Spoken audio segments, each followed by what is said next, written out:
Je m'appelle Catherine Chanter, je suis l'auteure de Là où tombe la pluie. L'idée à l'origine de ce roman m'est venue quand j'étais en train de préparer des poèmes sur l'Annonciation. Je me suis demandé, ce serait comment d'être perçue comme une femme élue. En même temps, je passais mes vacances à une ferme isolée où on tire l'eau d'un puits. Il faisait de beau temps, très sec, surtout pour l'Angleterre.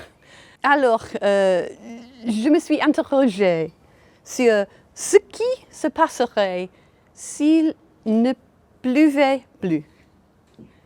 Les deux idées, la femme élue et le sécheresse, les deux idées se sont rassemblées dans Là où tombe la pluie. Il y a des gens qui ont essayé de catégoriser le roman.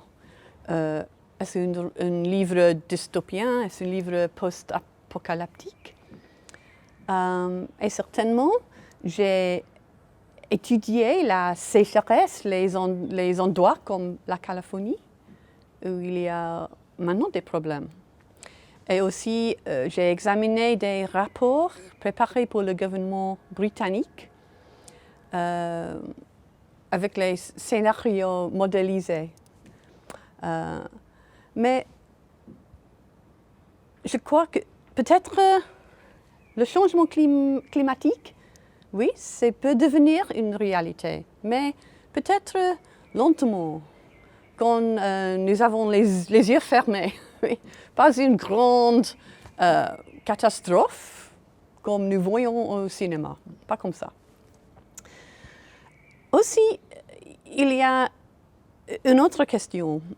J'aime beaucoup le titre en français, Là où tombe la pluie, parce que ça veut dire que le livre ne traite pas simplement qu'est-ce qui se passe quand la pluie ne tombe plus, mais c'est question comment agir quand on reçoit toute la pluie, mais les autres n'en ont pas.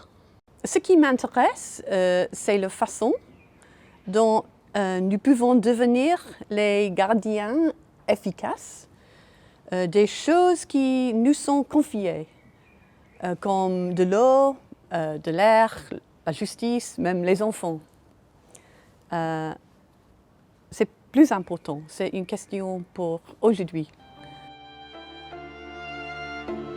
Le grand public l'a qualifié une sainte, une sorcière, une meurtrière.